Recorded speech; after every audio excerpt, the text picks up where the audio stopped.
விடைபெறும் பயணம் என்கிற ஒரு தலைப்பின் கீழ் நேற்றைய தினம் அல்லாஹ்வினுடைய ஆயத்தில் இந்த உலக வாழ்வு நமக்கு நிரந்தரம் அல்ல,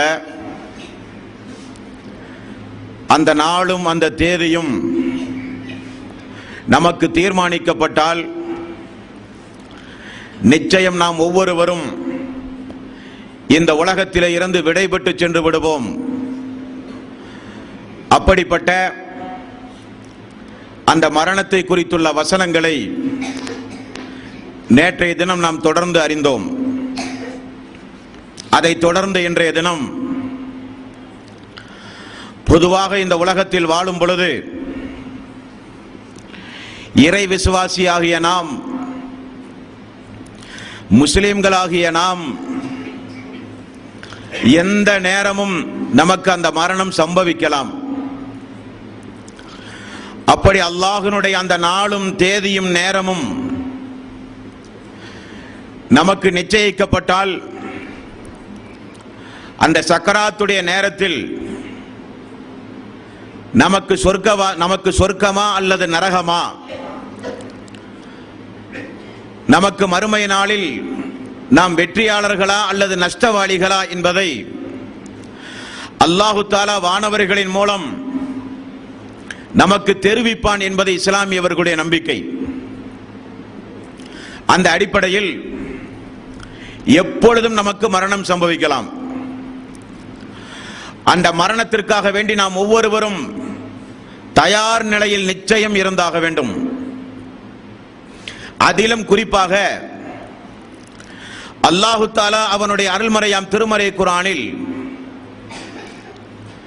ஒவ்வொரு நாளும் நான் உங்களை மரணிக்க செய்கிறேன் என்று அல்லாஹ் சொல்லுகிறான். அது எப்பொழுது? ஒவ்வொரு மனிதர்களும் இந்த உலகத்தில் தினசரி அவர்கள் மரணத்தை சந்தித்துக் கொண்டிருக்கிறார்களாம் என்று அல்லாஹு தஆலா அவனுடைய அருள்மறையாம் திருமறை குர்ஆனில் அழுத்தம் திருத்தமாக சொல்கிறான். அதுதான் உண்மையும் கூட. அதை அல்லாஹ் சொல்கிறான் 39வது அத்தியாயத்தின் 42வது வசனம். அல்லாஹு யதவஃபல் அன்ஃபுஸ ஹீன மௌத்திஹா. அல்லாஹு தஆலா உங்களுடைய உயிர்களை மரணத்தின் பொழுதும் கைப்பற்றுகிறான். வல்லதி லம் தமுத் ஃபீ மனாமிஹா. நீங்கள் உறங்கச் செல்லும் பொழுதும் உங்களுடைய உயிர்களை அல்லாஹ் கைப்பற்றுகிறான். அல்லாஹ் ரெண்டு வாசகத்தை பயன்படுத்துகிறான். இந்த உலகத்தில் இருந்து நிரந்தரமாக விடைபெறுகிற அந்த பயணத்தின் பொழுதும் அல்லாஹ் உங்களுடைய உயிர்களை கைப்பற்றுகிறான். நீங்கள் ஒவ்வொருவரும் இரவு நேரத்தில் தூங்கச் செல்லும் பொழுதும் உங்களுடைய உயிர்களை அல்லாஹ் கைப்பற்றுகிறான். ஃபயும்சிகுல்லதி கலா அலைஹல் மௌத்த. யாருக்கு அல்லாஹு தஆலா மரணத்தை தீர்மானித்து விட்டானோ அந்த உயிரை மட்டும் தன் கைவசம் வைத்துக் கொண்டு வயுர்சிலுல் உக்ரா இலா அஜலி முஸம்மா. மீதமுள்ள உயிர்களை ஒரு குறிப்பிட்ட தவணைக்காக வேண்டி அல்லாஹ் திரும்ப அனுப்புகிறான். நாம் எல்லாம் பகல் பொழுதிலே எழுந்து இயற்கையாக நம்முடைய வாழ்வை அமைத்துக் கொள்கிறோம். அல்லாஹ்வுடைய வாக்கு. தினசரி உங்களுக்கு மரணம் உண்டு. நாடிய உயிர்களை கையிலே வைத்துக் கொள்கிறான். அவன் நாடிய உயிரை திரும்ப அனுப்புகிறான். 39வது அத்தியாயத்தின் 42வது வசனம். 6வது அத்தியாயத்தின் 60வது வசனம். அல்லாஹ் சொல்கிறான், வஹுவல்லதி யதவஃபாக்கும் பில்லைல். இரவு நேரத்தில் நீங்கள் தூங்கச் செல்லும் பொழுது நான் உங்களுடைய உயிர்களை கைப்பற்றுகிறேன் என்றும் அல்லாஹு தஆலா சொல்கிறான். அப்படியானால் அன்பானவர்களே, இரவு நேரம் என்பது ஓய்வெடுப்பதற்காக வேண்டி நாம் தூங்கச் செல்கிற அந்த இரவு நேரம் என்பது நிச்சயம் அந்த இரவோடு நம்முடைய வாழ்வு முடிவடையலாம் என்பது அல்லாஹ்வுடைய ஒரு ஏற்பாடாக இருந்தால் யாரும் காலை பொழுதை அடையவே முடியாது. அதைத்தான் அல்லாஹ் சொல்கிறான், இரவு நேரத்தில் நான் உங்களுடைய உயிர்களை பறிக்கிறேன். தூங்குகிற பொழுது நமக்கெல்லாம் உலகத்தோடு இருக்கிற தொடர்புகள் முறிக்கப்படுகின்றது. குடும்பங்களில் கூட நமக்கு அருகில் படுப்பவர்கள் கூட என்ன செய்கிறார்கள் நமக்கு தெரியாது.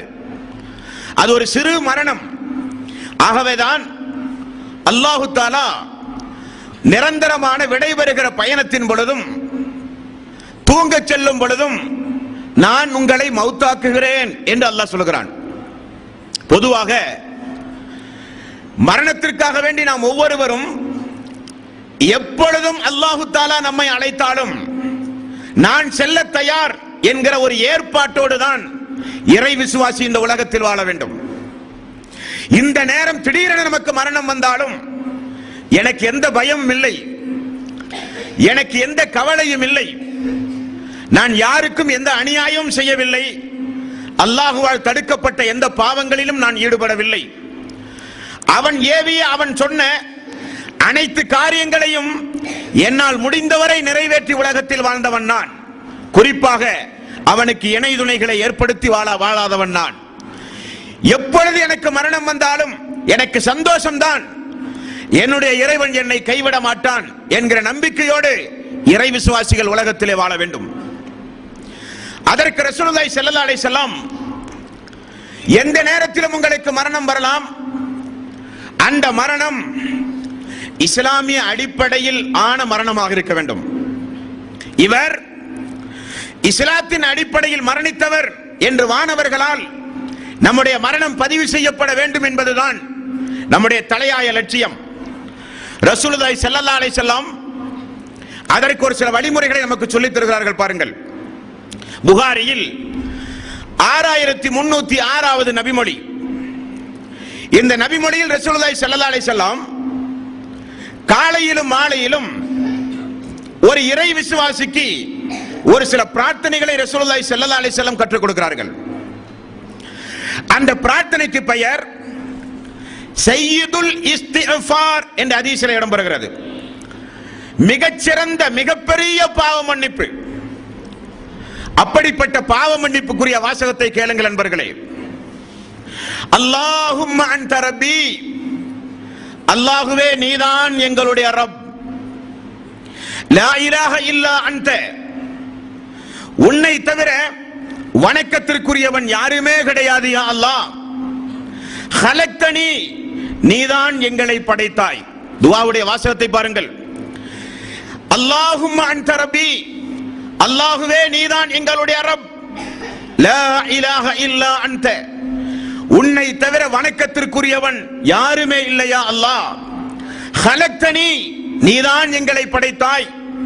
வ அனா அப்துக, நான் உனது அடிமை யா அல்லாஹ். நான் உனது அடிமை, நீதான் எங்களை படைத்தாய்.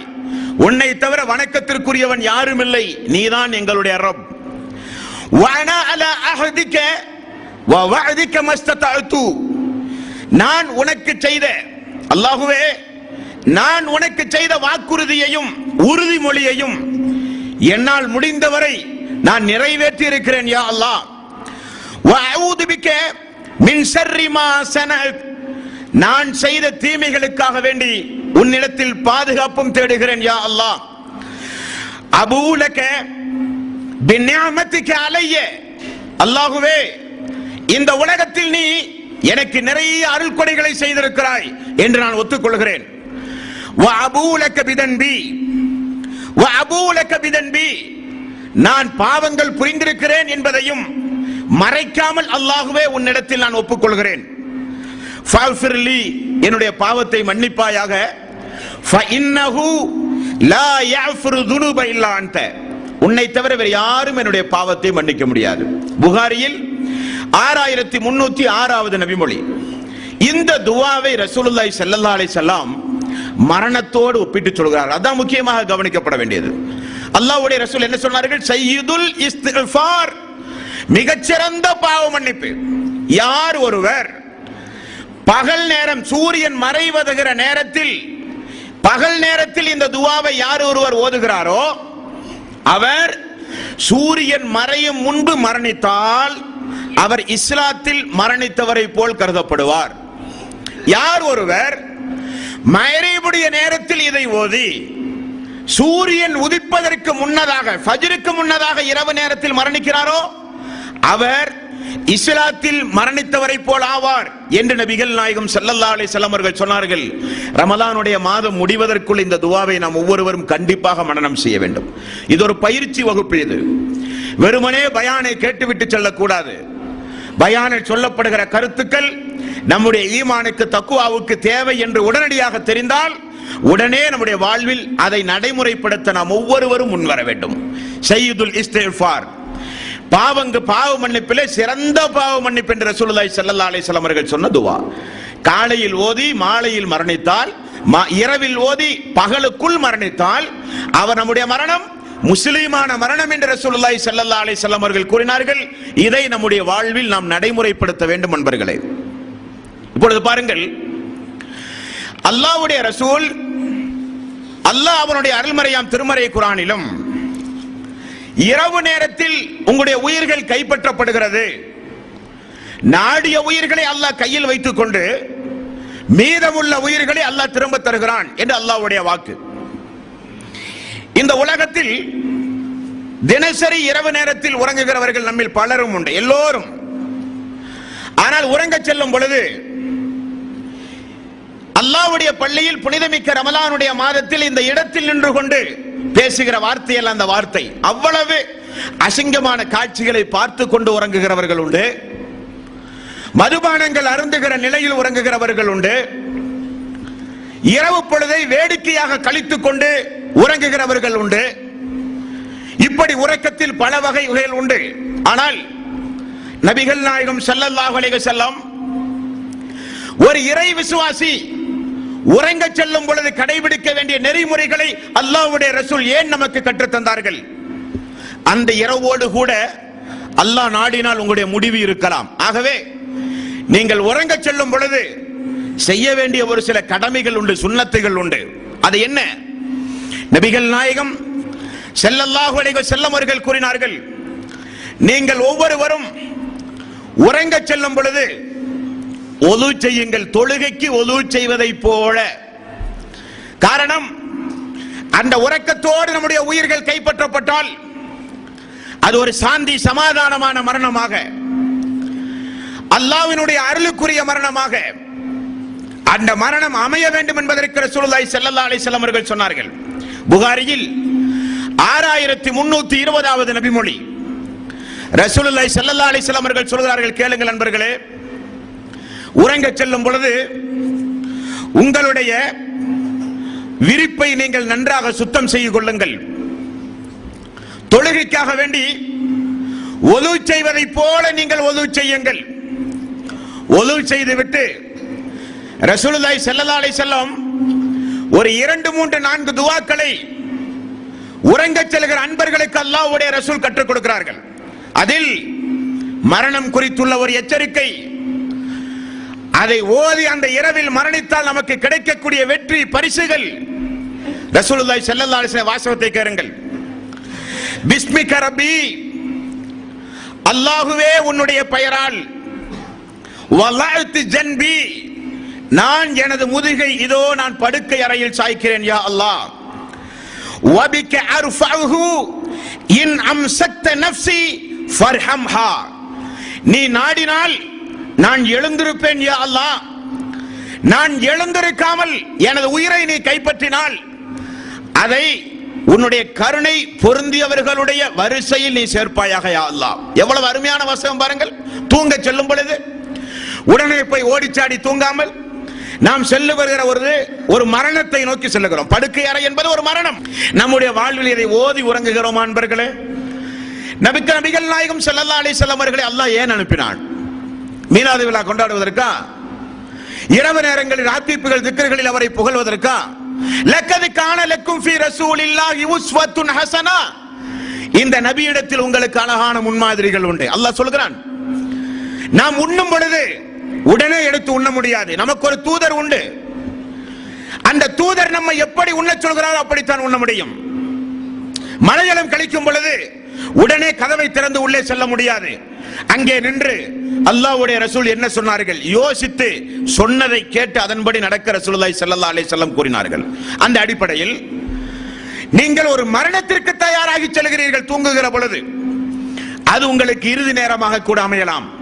ஆகவேதான் நபிகள் நாயகம் ஸல்லல்லாஹு அலைஹி வஸல்லம், நீங்கள் ஒருவர் உறங்கச் செல்லும் பொழுது ஒது செய்யுங்கள், ஒது செய்து விட்டு வலதுபுறமாக படுங்கள், படுத்துக்கொண்டு அல்லாஹ்விடத்திலே ஓத வேண்டிய துஆ ரசூலுல்லாஹி ஸல்லல்லாஹு அலைஹி வஸல்லம் கற்றுத் தந்தார்கள். புகாரியில் 6311வது நபிமொழி ரசூலுல்லாஹி ஸல்லல்லாஹு அலைஹி வஸல்லம் அவர்கள் சொல்கிறார். எவ்வளவு அற்புதமான வாசகம் பாருங்கள். அல்லாஹும்ம அஸ்லம்து வஜ்ஹி இலைக், இறைவா உனக்கு நான் முற்றிலும் கீழ்ப்படிந்து விட்டேன் யா அல்லாஹ். என்ன நடக்க போகிறது? தூங்கச் செல்கிறோம். தூங்கச் செல்லும் பொழுது அல்லாஹ்வுடைய ரசூல் கற்றுத் தருகிற வார்த்தை அல்லாஹும்ம அஸ்லம்து வஜ்ஹி இலைக், அல்லாஹ் உனக்கு எதிரானவன் நான் அல்ல, என்னுடைய உள்ளம் உனக்கு அடிபணிந்த உள்ளம், என்னுடைய பகல் முழுக்க உள்ள என்னுடைய வாழ்வு உனக்கு கட்டுப்பட்ட வாழ்வு. ஆகவே அல்லாஹ்வே இதோ நான் கீழ்ப்படிந்து விட்டேன். வஃபவ்வலது அம்ரி இலைக், என்னுடைய காரியம் அனைத்தையும் யா அல்லாஹ் உன்னிடத்தில் நான் ஒப்படைத்து விட்டேன். இனி ஒன்றும் என்னிடத்தில் இல்லை, என்னுடைய எல்லா காரியங்களையும் உன்னிடத்தில் ஒப்படைத்து விட்டேன். வல்ஜஅத லஹ்ரி இலைக், என் விவகாரங்கள் அனைத்தையும் நான் உன்னையே சார்ந்திருக்கிறேன் யா அல்லாஹ், உன்னை தவிர எனக்கு ஒன்றுமே கிடையாது.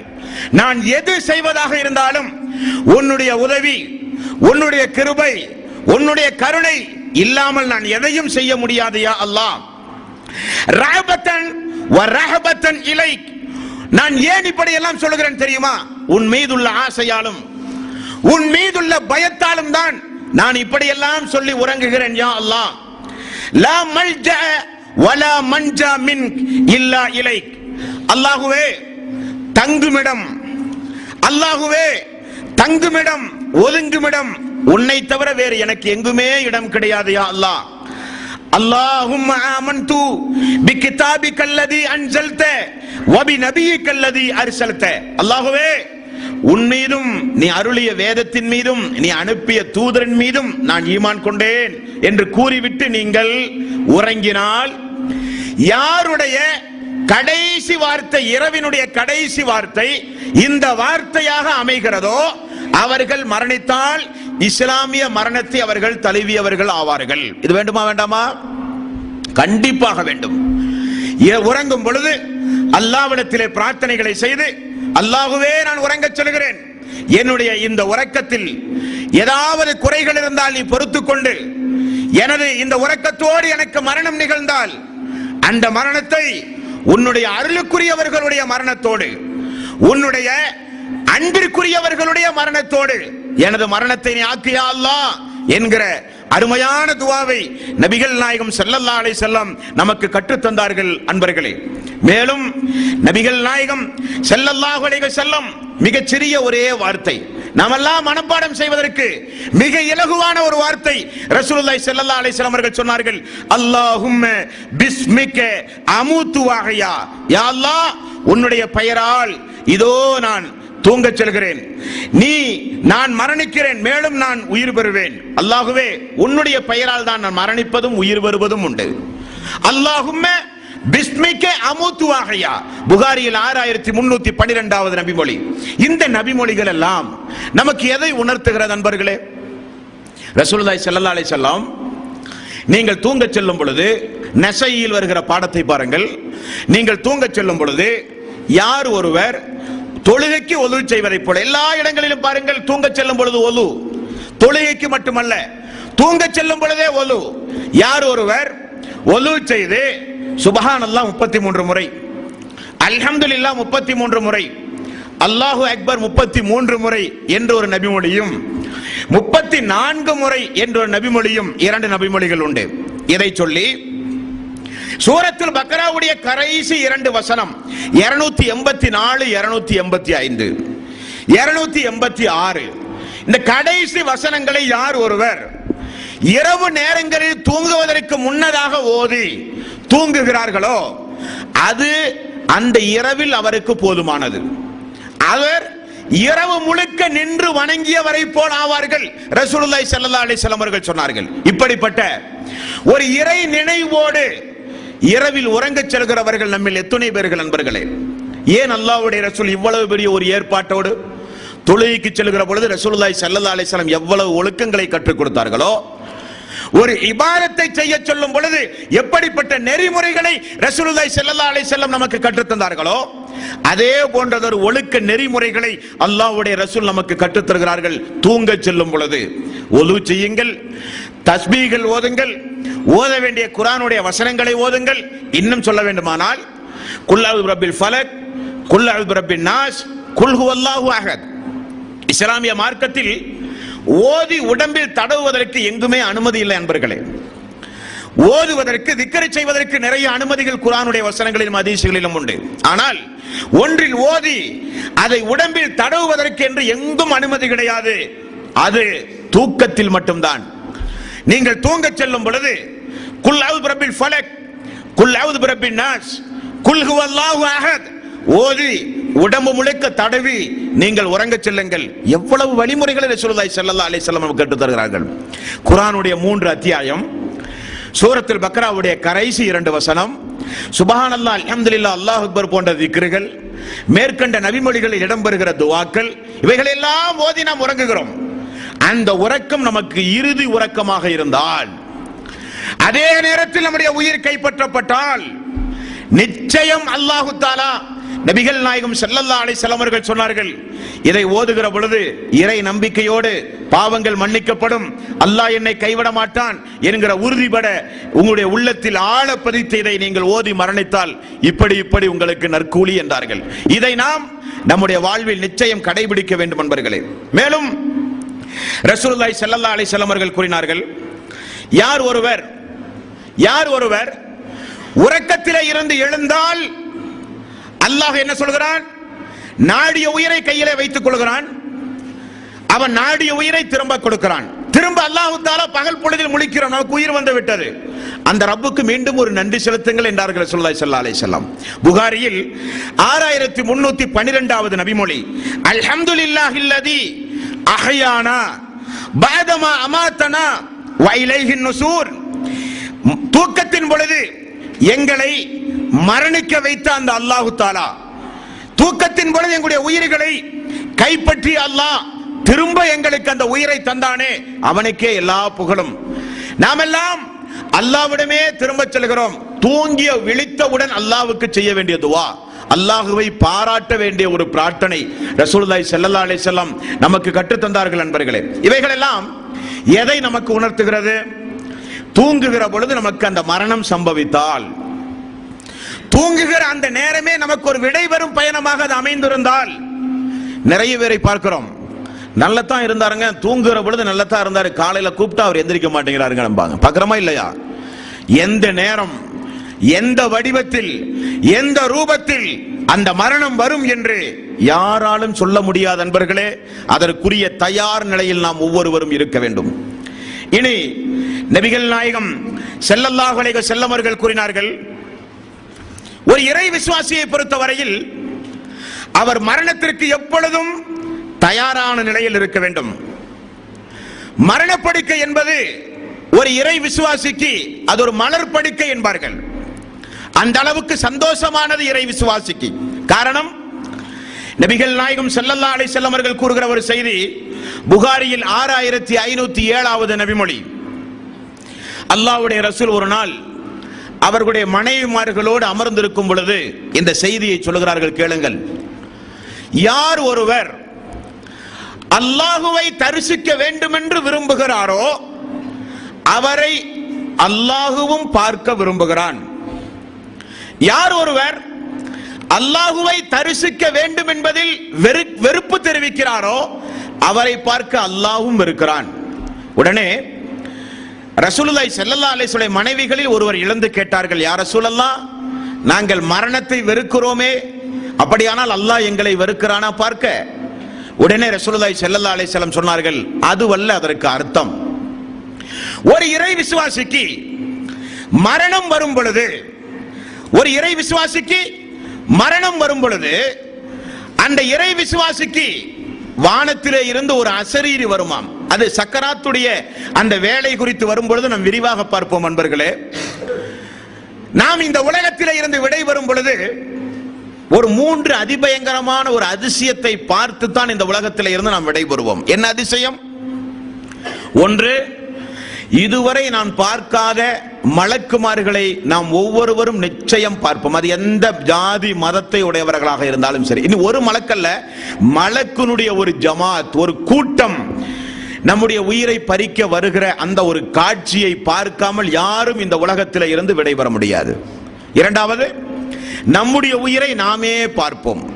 உயிர் என்றால் என்ன, அது எப்படி இருக்கும், அதனுடைய வடிவம் என்ன, நாம் பார்த்த நிலையில் நம்முடைய உயிர்கள் பறிக்கப்படும். மூன்றாவது, இந்த உலகத்தில் அல்லாஹ்வோடு பேசிய தூதர் யார்? இந்த உலகத்தில் அல்லாஹ்வோடு பேசிய தூதர் யார்? மூசா அலைஹிஸ்ஸலாத்து வஸ்ஸலாம். அவருக்கு ஒரு ஆசை, எப்பொழுதும் அல்லாஹ்வுடைய குரல், அந்த வாய்ஸ், அல்லாஹ்வுடைய அந்த சப்தம் கேட்டுக்கொண்டே இருக்கிற அந்த இறை தூதருக்கு பார்க்க வேண்டும் என்றெல்லாம் ஆசை வந்து அல்லாஹ் தஆலா உலகத்தில் பார்க்க முடியாது என தண்டித்த சம்பவம் திருக்குர்ஆனிலே உண்டு. இப்படி உலகத்தில் அல்லாஹ்வுடைய பேச்சை கேட்ட, அல்லாஹ்வோடு உரையாடிய ஒரு தூதர் மூசா அலைஹிஸ்ஸலாம். அடுத்தபடியாக அல்லாஹ்வுடைய பேச்சை நாம் எல்லோரும் கேட்போம் அன்பர்களே. அல்லாஹ்வுடைய பேச்சை நாம் எல்லோரும் கேட்போம். எப்பொழுது தெரியுமா? சக்கராத்துடைய நேரத்தில் வானத்திலே இருந்து ஒரு சப்தம் வரும் என்று ரசூலுல்லாஹி ஸல்லல்லாஹு அலைஹி வஸல்லம் சொன்னார்கள். அது விரிவாக இன்ஷா அல்லாஹ் சக்கராத்துடைய நேரத்தில் நாம் பார்ப்போம். இப்பொழுது ரசூலுல்லாஹி ஸல்லல்லாஹு அலைஹி வஸல்லம் சொல்கிறார், ஒரு இறை விசுவாசி மரண நேரத்தை அடையும் பொழுது வானத்திலே இருந்து ஒரு அசரீர் வருமாம். அவருக்கு சொல்லுங்கள், அல்லாஹ் அவரை பொருந்திக் கொண்டான் தன்னுடைய கருணையினால், அல்லாஹ் தன்னுடைய அருளால் அவரை பொருந்திக் கொண்டான், அல்லாஹு தஆலா தன்னுடைய கருணையினால் தன்னுடைய அருளினால் அவருக்கு மிகச்சிறந்த இடத்தை அல்லாஹு தஆலா வழங்கவிருக்கிறான், அவனுடைய திருப்தி, அல்லாஹ்வுடைய கண்ணியம் அவருக்கு உண்டு என்கிற நற்செய்தி அவருக்கு நீங்கள் சொல்லுங்கள் என்று சொல்லப்படும். உடனே அந்த இறை விசுவாசி உலகத்தை விட மறுமையை விரும்புவார். உடனே அல்லாஹு தஆலா அவரையும் பார்க்க அதிக ஆர்வம் கொள்ளுவான். அவர் அல்லாஹுவை பார்க்க ஆசைப்படுவார், அல்லாஹும் அவரை பார்க்க ஆசைப்படுவான். அதுதான் அந்த நபிமொழிக்கு அர்த்தம். தொடர்ந்து ரசூலுல்லாஹி ஸல்லல்லாஹு அலைஹி வஸல்லம் சொன்னார்கள், இறை மறுப்பாளர் அல்லாஹுவை பார்க்க விரும்ப மாட்டார். காரணம், சக்கராத்துடைய நேரத்தில் வானத்திலே இருந்து அவருக்கு சொல்லப்படும் கடுமையான வேதனை, கடுமையான நரக வேதனை அவருக்கு உண்டு என்கிற கெட்ட செய்தி அவருக்கு சொல்லப்படும். உடனே அவர் பயந்து அந்த மறுமையை சந்திக்க வெறுப்பார், அல்லாஹுவை சந்திக்க வெறுப்பார், அல்லாஹ் அவரையும் சந்திக்க வெறுக்கிறான். இதுதான் ஒரு இறை விசுவாசியை குறித்து ரசூலுல்லாஹி ஸல்லல்லாஹு அலைஹி வஸல்லம் கூறிய நபிமொழி அன்பர்களே. ஆக இறை விசுவாசிக்கு மரண நேரத்தில் எந்த பயமும் வேண்டாம். ஒரு இறை விசுவாசிக்கு மரண நேரம் என்பது ஒரு சந்தோஷம் தான் என்று ரசூலுல்லாஹி ஸல்லல்லாஹு அலைஹி வஸல்லம் கூறினார்கள். இனி ஒரு நபிமொழியை பாருங்கள். புகாரியில் 6502வது நபிமொழி. ரசூலுல்லாஹி ஸல்லல்லாஹு அலைஹி வஸல்லம் அவர்கள் கூறுகிறார்கள், எவர் என்னுடைய நேசனை பகைத்துக் கொள்கிறார்களோ அவர்களோடு நான் போர் செய்வேன் என்றான். அல்லாஹ் சொல்கிறான், யார் என்னுடைய நேசனை பகைத்துக் கொள்கிறானோ, என்னுடைய இறை விசுவாசியை, என்னுடைய கருணைக்கு உரியவர்களை யார் உலகத்தில் பகைக்கிறார்களோ அவர்களோடு நான் போர் பிரகடனம் செய்வேன் அல்லாஹ் அறிவிக்கிறான். மேலும் என்னுடைய இறை விசுவாசி கடமையான இபாதத்துகளின் மூலம் என்னை நெருங்குகிறார், உபரியான நிறைய வணக்க வழிபாடுகளின் மூலம் மென்மேலும் அவர் என்னை நெருங்க முயற்சி செய்கிறார். அவர் என்னை நெருங்கினால் அவர் பார்க்கும் பார்வையாக நான் மாறிவிடுகிறேன், அவர் பிடிக்கும் கையாக நான் மாறிவிடுகிறேன், அவர் நடக்கும் காலாக நான் மாறிவிடுகிறேன். மேலும் அந்த இறை விசுவாசி என்னிடத்தில் எதையாவது வேண்டினால் உடனே நான் கொடுப்பேன், அவர் பாதுகாப்பு தேடினால் நான் அவருக்கு பாதுகாப்பு அளிப்பேன். மேலும் அந்த இறை விசுவாசியுடைய உயிரை நான் கைப்பற்றும் பொழுது, அதுதான் தலைப்புக்குரிய விஷயம், அந்த இறை விசுவாசியுடைய உயிரை நான் கைப்பற்றும் பொழுது நான் தயக்கம் காட்டுகிறேன், வேறு எதற்கும் நான் தயக்கம் காட்டுபவன் அல்ல. அல்லாஹ்வுடைய வார்த்தையை பாருங்கள், அல்லாஹ்வுடைய வார்த்தை. அல்லாஹ் தயக்கம் காட்டுகிற ஒரு காரியம் இந்த உலகத்தில் உண்டு என்றால் இறை விசுவாசியுடைய உயிர்களை கைப்பற்றும் பொழுது அல்லாஹ் தயக்கம் காட்டுவதை தவிர வேறு எதற்கும் அல்லாஹு தஆலா தயக்கம் காட்டுவதே இல்லையாம். அந்த அளவுக்கு இறை விசுவாசி அல்லாஹ் நேசிக்கிறான். காரணம், அந்த இறை விசுவாசி உலகத்தில் வாழ வேண்டும், அதிகம் அதிகம் துஆ செய்ய வேண்டும். மூமின்களுடைய பண்பாக கூட ரசூலுல்லாஹி ஸல்லல்லாஹு அலைஹி வஸல்லம் அவர்கள் கூறினார்கள். இறை விசுவாசியை பொறுத்தவரையில் அதிக ஆயலோடு வாழ முயற்சி செய்ய வேண்டும், அல்லாஹ்விடத்திலே பிரார்த்தனை செய்ய வேண்டும். காரணம் என்ன? செய்து போன பாவங்களுக்கு பிரார்த்தனை செய்ய அவகாசம் வேண்டும். சொர்க்கத்தில் ஜன்னத்துல் ஃபிர்தௌஸ் என்கிற உயர் அந்தஸ்தை அடைகிற இபாதத்துகளை செய்வதற்கு, அல்லாஹ்விடத்தில் பிரார்த்தனை செய்வதற்கு துனியாவில் நமக்கு அவகாசம் வேண்டும். அந்த அவகாசத்தை அல்லாஹ் தஆலா சொல்கிறான், ஒரு இறை விசுவாசி யாராக இருந்தாலும் மரணித்து தான் ஆக வேண்டுமா இல்லையா? தூதர்களுக்கு கூட மரணம் உண்டுமா இல்லையா? அந்த விதியின் அடிப்படையில் அவர்களை நான் மரணிக்க செய்கிறேன், ஆனால் நான் தயக்கம் காட்டுகிறேன் என்றார்கள் ரசூலுல்லாஹி ஸல்லல்லாஹு அலைஹி வஸல்லம். உங்களுக்கு தெரியுமா அன்பர்களே, அல்லாஹ்வுடைய அரிசே அசைந்த ஒரு நபித்தோழருடைய மரணம் உங்களுக்கு தெரியுமா? சஅத் ரலியல்லாஹு அன்ஹு.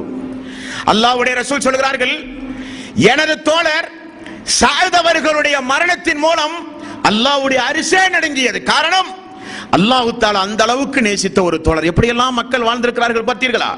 ஆகவேதான் நபிகள் நாயகம் ஸல்லல்லாஹு அலைஹி வஸல்லம் சொன்னார்கள், மரணத்தை நீங்கள் எதிர்பார்த்து கொண்டு தயார் நிலையில் இருங்கள், பயப்பட வேண்டிய அவசியம் அல்ல. நீங்கள் இறை விசுவாசிகள், நீங்கள் முத்தகீன்கள், நீங்கள் மூமின்கள், நீங்கள் முஸ்லிம்கள், பயப்பட வேண்டிய அவசியம் அல்ல. காரணம், அவன்தான் உங்களை அழைக்கிறான். எவன் உயிரை தந்தானோ, எவன் உலகத்தில் வாழ்கிற வாய்ப்பையும் அவகாசத்தையும் உங்களுக்கு வழங்கினானோ, அந்த வாய்ப்பை நல்ல நிலையில் பயன்படுத்தியவர்கள் நீங்கள். உங்களுக்கு பயம் வேண்டாம். அல்லாஹ் சொல்கிறான், உங்களுடைய உயிரை கைப்பற்றும் பொழுது நானே தயங்குகிறேன். இவருடைய உயிரை இப்பொழுது கைப்பற்ற வேண்டுமா? கொஞ்ச காலம் வாழ்ந்தால் போதாதா? நிரந்தரமான வாழ்வு இவருக்கு இல்லையா என்று அல்லாஹ் தயக்கம் காட்டுகிறான், இறை விசுவாசியுடைய உயிர்களை கைப்பற்றும் பொழுது என்று நபிகள் நாயகம் ஸல்லல்லாஹு அலைஹி வஸல்லம் அவர்கள் சொன்ன செய்தி புகாரியில் 6507 6502வது நபிமொழி. ரெண்டு நபிமொழிகள் நமக்கு எதை உணர்த்துகிறது? இறை விசுவாசியோடு அல்லாஹ் வைத்திருக்கக்கூடிய தொடர்பு. இறை விசுவாசி அல்லாஹ்வை பார்க்க வேண்டும் என்றால் எதையும் அதற்காக வேண்டி தியாகம் செய்ய அவர் தயாராக இருப்பார். காரணம், நமக்கு அல்லாஹ் வேண்டும். ஃபஅலம் அன்னஹு லா இலாஹ இல்லல்லாஹ், வணக்கத்திற்கு தகுதியானவன் அல்லாஹ் ஒருவனை தவிர யாருமில்லை என்பதை படியுங்கள் என்று ரசூலுல்லாஹி ஸல்லல்லாஹு அலைஹி வஸல்லம் அவர்கள் கூறினார்களே, அந்த அல்லாஹ்வுக்காக வேண்டியே நம்முடைய வாழ்வை அர்ப்பணித்தவர்கள் நாம். நம்முடைய இபாதத்துகள் அவனுக்காக வேண்டி செய்தவர்கள் நாம். நம்முடைய எல்லா காரியங்களையும் அல்லாஹ்வுடைய ரசூல் என்ன சொன்னாரோ அதன்படி வாழ்க்கையை அமைத்துக் கொண்டவர்கள் நாம். நமக்கு எந்த பயமும் வேண்டாம். எப்பொழுது அல்லாஹ் அழைத்தாலும் நான் தயார். இனி நான் தயார் இல்லை என்றாலும் தப்பிக்க முடியுமா? அதுவும் முடியாது. எங்கும் ஓடி ஒளிய முடியாது, எங்கும் பூட்டி உள்ளறையில் அமர முடியாது, எங்கும் நாம் அந்த மரணத்தில் இருந்து தப்பிக்க எந்த முயற்சியும் மேற்கொண்டாலும் பலனளிக்காது. அதைத்தான் நேற்றைய தினம் பார்த்தோம். ஆக இறை விசுவாசிக்கு நபிகள் நாயகம் ஸல்லல்லாஹு அலைஹி வஸல்லம் அவர்கள் சொன்ன இரண்டாவது வழிமுறை, உங்களுக்கு பயம் வேண்டாம். முதலாவது, தூங்க செல்லும் பொழுது மரணம் வரலாம், சொன்ன ஒழுங்குமுறைகளை நீங்கள் பின்பற்றுங்கள். அது உங்களுக்கு ஒரு மரணமாக கூட அமையலாம். அந்த துஆக்களை ஓதி நம்முடைய வாழ்வில் அந்த தூக்கத்தில் பேணுகிற அன்பர்களாக நாம் மாற வேண்டும். இரண்டாவது, இறை விசுவாசிக்கு அது ஒரு கவலை தரக்கூடிய காரியமோ, இறை விசுவாசிக்கு அது ஒரு பயப்படக்கூடிய காரியமோ அல்ல, அது ஒரு நற்பேற்றான ஒரு சம்பவம் தான் என்று ரசூலுல்லாஹி ஸல்லல்லாஹு அலைஹி வஸல்லம் நமக்கு விளக்கி உள்ளார்கள். இரண்டாவது பாயிண்ட். மூன்றாவது, மரணத்தை பொறுத்தவரையில் எல்லோரும் அதை வெறுப்பார்கள், யாரும் அதை விரும்ப மாட்டார்கள், இறை விசுவாசிகளை தவிர. இறை விசுவாசிக்கு மரணம் என்பது ஒரு நற்செய்தியாக இருந்தாலும், மரணத்தை சுயமாக நாம் விரும்பலாமா? மரணத்தை தேடி நாம ஒரு முயற்சி எடுக்கலாமா? அல்லாஹ்வே எனக்கு மரணத்தை தா என்று அல்லாஹ்விடத்தில் பிரார்த்தனை செய்யலாமா என்றால் இஸ்லாமிய மார்க்கத்தில் அதற்கு தடை உண்டு அன்பர்களே. நபிகள் நாயகம் ஸல்லல்லாஹு அலைஹி வஸல்லம் காலத்தில் உள்ள ஒரு சம்பவத்தை பாருங்கள். கப்பாப் ரலியல்லாஹு அன்ஹு அவர்கள் புகாரியில் 5672வது நபிமொழியாக நீங்கள் பார்க்கலாம். கப்பாப் ரலியல்லாஹு அன்ஹு கடுமையான வயிற்று வலி அவருக்கு. அதற்குரிய சிகிச்சை செய்து கொண்டிருக்கிற பொழுது தோழர்கள் அவர்களை பார்க்க வந்தார்கள். கப்பாப் ரலியல்லாஹு அன்ஹு அவர்கள் சொல்லுகிற வாசகம், நபிகள் நாயகம் ஸல்லல்லாஹு அலைஹி வஸல்லம் அவர்கள் மட்டும் எங்களை தடுத்திருக்காவிட்டால் என்ன தடுத்திருந்தார்கள்? யா அல்லாஹ் எனக்கு மரணத்தை தா, யா அல்லாஹ் எனக்கு மௌத்தை தா என்று மரணத்தை விரும்பாதே, மரணத்தை விரும்பி அல்லாஹ்விடத்தில் பிரார்த்தனை செய்யாதே என்று ரசூலுல்லாஹி ஸல்லல்லாஹு அலைஹி வஸல்லம் தடுத்திருக்காவிட்டால் நான் மரணத்தை அல்லாஹ்விடத்தில் கேட்டிருப்பேன் என்று நோய்வாய்ப்பட்டிருக்கின்ற கப்பாப் ரலியல்லாஹு அன்ஹு அவர்கள் சொன்ன ஒரு சம்பவம் புகாரியிலே நீங்கள் பார்க்கலாம். குடும்ப விரக்தி பெற்றோர்களுக்கு சாதாரணமாக ஏற்படும். பிள்ளைகளின் மூலம் கஷ்டங்களும் துன்பங்களும் அடைகிற பொழுது இப்படி வாழ்வதற்கு பதிலாக சாகலாமே என்பார்கள். உண்டுமா இல்லையா? கஷ்டங்கள் வரும் பொழுது, துன்பங்கள் வரும் பொழுது எதையாவது குடித்து செத்து விடலாமா என்பார்கள். ஏதாவது ஒரு பொருளாதார ரீதியான நெருக்கடிகள் வரும் பொழுது, உடல் ரீதியான தீராத ஒரு நோய் வரும் பொழுதெல்லாம் அந்த மரணத்தை நினைத்து பார்த்து இப்படியெல்லாம் வாழ்வதற்கு பதிலாக அல்லாஹ்வே எனக்கு மரணத்தை தா என்று யாரும் கேட்காதீர்கள். அதற்கு அனுமதி இல்லை மார்க்கத்தில். நபிகள் நாயகம் ஸல்லல்லாஹு அலைஹி வஸல்லம் அப்படி உங்களுக்கு வேண்டும் என்றால் எப்படிப்பட்ட வாசகத்தை பயன்படுத்தி கேட்க வேண்டும் என்கிற வழிமுறையையும் ரசூலுல்லாஹி ஸல்லல்லாஹு அலைஹி வஸல்லம் நமக்கு கற்றுத் தந்தார்கள். அந்த ஒரு வாய்ப்பை அல்லாஹ்விடத்திலே ஒப்படையுங்கள். வாழ்வதும் சாவதும், மரணமா வாழ்வா, அல்லாஹ்விடத்திலே ஒப்படையுங்கள். நீங்கள் ஒன்றை தேர்வு செய்யாதீர்கள் என்று ரசூலுல்லாஹி ஸல்லல்லாஹு அலைஹி வஸல்லம் கூறினார்கள். புகாரியில் 5671வது நபிமொழி. இந்த நபிமொழியில் பாருங்கள், நீங்கள் அல்லாஹ்விடத்திலே பிரார்த்தனை செய்வதாக இருந்தால் இப்படி பிரார்த்தனை செய்யுங்கள். அல்லாஹும்ம அஹ்யினி மா கானத்தில் ஹயாத்து ஹைரல் லீ. அல்லாஹ்வே, நான் வாழ்வது சிறந்ததாக இருந்தால் என்னை நீ வாழவை யா அல்லாஹ். நான் வாழ்வது சிறந்ததாக இருந்தால் என்னை நீ வாழவை யா அல்லாஹ். வதவஃபனி இதா கானத்தில் வஃபாத்து ஹைரல் லீ.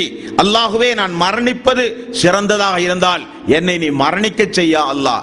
ரெண்டை கேட்கிற உரிமை மட்டும்தான் நமக்கு உண்டு. நாம மரணத்தை தா யா அல்லாஹ் என்று கேட்டு உடனே அந்த மரணம் வந்தால், இப்படி வைத்துக் கொள்ளுங்கள், அந்த மரணம் வந்தால் மறுமை நாளில் போய் நின்று கொண்டு பார்க்கிற பொழுது நன்மை குறைவும் தீமை அதிகமாகவும் இருந்தால் இன்னும் கொஞ்ச நாள் உலகத்தில் வாழ்ந்திருக்கலாமே, நிறைய இபாதத்துகளை செய்திருக்கலாமே, நிறைய கடமையான அல்லாஹ்வுக்கு பிடித்த காரியங்களை செய்திருக்கலாமே என்று மறுமை நாளில் கை சேதப்பட்டு எந்த பலனும் இல்லை. அல்லாஹ்வே உலகத்திற்கு திரும்ப அனுப்பி நிறைய நற்கர்மங்களை செய்ய திரும்ப அனுப்பப்படவும் மாட்டார். ஆக இறை விசுவாசியை பொறுத்தவரையில் இந்த உலகத்தில் முடிவை எதிர்பார்த்து அல்லாஹ்விடத்திலே பிரார்த்தனை செய்வது தடுக்கப்பட்டுள்ளது. இதை ரசூலுல்லாஹி ஸல்லல்லாஹு அலைஹி வஸல்லம் தடுத்தார்கள். ஒரு சம்பவத்தை பாருங்கள் நண்பர்களே. நபிகள் நாயகம் ஸல்லல்லாஹு அலைஹி வஸல்லம் ஒரு நாள் ஒரு நபித்தோழரை பார்ப்பதற்காக வேண்டி சென்ற ஒரு சம்பவம். அந்த நபித்தோழர் கோழி குஞ்சு இருக்கிறது அல்லவா, அந்த கோழி குஞ்சை போல நோய்வாய்ப்பட்டு மிக சுருங்கி கிடக்கிறார். திடகாத்திரமான தோழர். அவரை பார்த்தவுடன் ரசூலுல்லாஹி ஸல்லல்லாஹு அலைஹி வஸல்லம் அல்லாஹு அக்பர், அல்லாஹு அக்பர், அல்லாஹு அக்பர், அல்லாஹ்வே நீயே பெரியவன் என்றார்கள். அந்த தோழரை பார்த்து ரசூலுல்லாஹி ஸல்லல்லாஹு அலைஹி வஸல்லம் கேட்டார்கள், தோழரே, உங்களுக்கு இந்த நிலைமை வருவதற்கு என்ன காரணம்? அல்லாஹ்விடத்தில் ஏதாவது வேண்டி விரும்பி நீங்கள் பிரார்த்தனை செய்தீர்களா? அந்த தோழர் சொன்னார், யா ரசூலல்லாஹ், நான் அல்லாஹ்விடத்தில் ஒரு பிரார்த்தனை செய்திருக்கிறேன். என்ன பிரார்த்தனை? யா அல்லாஹ், நான் செய்த பாவங்களுக்காக வேண்டி மறுமையில் என்னை நீ தண்டித்து எனக்கு நரக வேதனை தராதே, தருவதாக இருந்தால் உலகத்திலே தா என்று நான் கேட்டேன் யா ரசூலல்லாஹ். உடனே ரசூலுல்லாஹி ஸல்லல்லாஹு அலைஹி வஸல்லம், இது என்ன துவா? பாவத்திற்காக பரிகாரம் தேடி மன்னிப்பு தேடுவதற்கு பதிலாக யா அல்லாஹ், எனக்கு அங்கே கொடுக்க வேண்டிய தண்டனையை இங்கேதான் என்று கேட்கிற உரிமை உங்களுக்கு எப்படி வந்தது? அல்லாஹ் கொடுத்தால் தாங்குகிற சக்தி உங்களுக்கு உண்டுமா? அல்லாஹ் தஆலா மறுமையில் கொடுக்கிற தண்டனையை உலகத்தில் கேட்கிற முறை நல்ல முறையா? ரசூலுல்லாஹி ஸல்லல்லாஹு அலைஹி வஸல்லம் கண்டித்தார்கள். கண்டித்து விட்டு சொன்னார்கள், துஆவை மாற்றியம சூரத்துல் பக்ரா 2வது அத்தியாயத்தின் 201வது வசனம், ரப்பனா ஆத்தினா ஃபித் துன்யா ஹஸனத்தன் வ ஃபில் ஆখিরাতি ஹஸனத்தன் வ கினா அஸாபன்னார். யா அல்லாஹ், இம்மையிலும் மறுமையிலும் எங்களை சிறப்பாக வாழவை, நரக நெருப்பிலே இருந்து எங்களை நீ பாதுகாப்பாயாக என்கிற துஆவை ஓதுங்கள் என்று நபிகள் நாயகம் ஸல்லல்லாஹு அலைஹி வஸல்லம் அவர்கள் சொன்னார்கள். அப்படி இருந்த அந்த தோழர் இந்த துஆவை ஓதிய பிறகு ஆரோக்கியம் பெற்று உலகத்தில் வாழ்ந்தார்கள் என்று ஹதீஸ்களை பார்க்கிறோம். நண்பர்களே, இதெல்லாம் எதை நமக்கு உணர்த்துகிறது? இந்த உலகத்தில் கஷ்டங்கள் துன்பங்கள் வரும் பொழுது அல்லாஹ்விடத்திலே வேண்டாத வாசகங்களை சொல்லி கேட்க கூடாது. அல்லாஹ் தண்டனைகளை இறக்கினால் தாங்கவும் முடியாது. அல்லாஹ் தண்டனைகளை இறக்கினால் தாங்க முடியாது. யா அல்லாஹ், நான் பாவம் செய்தேன், ஒத்துக்கொள்கிறேன், நான் மறைக்கவில்லை. உன்னை தவிர என்னுடைய பாவத்தை வேறு யாருதான் மன்னிக்க முடியும்? நான் ஆதமுடைய மகன். எனது தந்தையே பாவம் செய்து சொர்க்கத்திலே இருந்து வெளியேற்றப்பட்டவர். அவருடைய சந்ததிகளில் வந்தவன் நான். அவரையே சைத்தான் விடவில்லை என்பது என்னை விடுவானா? பாவம் செய்தேன், ஒத்துக்கொள்கிறேன், நான் மறைக்கவில்லை. எனது பாவத்தை, அந்த பாவத்திற்குரிய பரிகாரத்தை, பாவத்தை சொல்லி உன்னிடத்தில் நான் பரிகாரம் தேடுகிறேன் யா அல்லாஹ், என்னுடைய பாவத்தை நீ மன்னிப்பாயாக என்று அல்லாஹ்விடத்தில் பாவ மன்னிப்பு தேடுவது இறை விசுவாசியுடைய பண்பே தவிர, அல்லாஹ்வே நான் பாவம் செய்திருக்கிறேன், மறுமையில் என்னை தண்டிப்பதாக இருந்தால் உலகத்திலே தண்டனை செய் என்று அல்லாஹ்வை நிர்பந்தப்படுத்துவது தவறு. ஒருவேளை நோய்வாய்ப்பட்டிருக்கிற மக்கள் மிக ஜாக்கிரதையாக இருக்க வேண்டும். அதை நாளைய தினம் இன்ஷா அல்லாஹ் தொடர்ந்து விரிவாக பார்ப்போம். நோய்வாய்ப்பட்டிருக்கிற மக்களோடு எப்பொழுதும் மலக்குமார்கள் அமர்ந்து கொண்டே இருப்பார்கள். அவருடைய துஆவுக்கு பெரிய ஒரு அளப்பெரிய மரியாதை உண்டு. காரணம், நோய்வாய்ப்பட்டிருக்கிற மனிதனுடைய பாவம் தினசரி மன்னிக்கப்பட்டு கொண்டே இருக்கிறது. அந்த நோய்வாய்ப்படுகிற மனிதன் எப்பொழுதும் மனசை தளர விடக்கூடாது. அந்த நோய்வாய்ப்படுகிற நேரத்தில் கேட்கப்படுகிற துஆ உடனே அங்கீகரிக்கப்படும். ஆகவேதான் அவருக்கு அந்த நிலைமை. ஆகவே நபிகள் நாயகம் ஸல்லல்லாஹு அலைஹி வஸல்லம் இன்றைக்கு நாம் பார்த்த ஒரு சில விஷயங்கள் என்னவென்றால், தூக்கத்தின் பொழுது நம்முடைய உயிர் கைப்பற்றப்படுவது. தினசரி ஒரு இறை விசுவாசி மரண சிந்தனையோடு வாழ வேண்டும் என்பதற்கு அல்லாஹ் வைத்திருக்கக்கூடிய நியதிகள், ஏற்பாடுகள் இவைகள் எல்லாம். அந்த தூக்கம் மரணம் என்று அல்லாஹு தஆலா 39வது அத்தியாயத்தின் 42வது வசனத்திலும் 6வது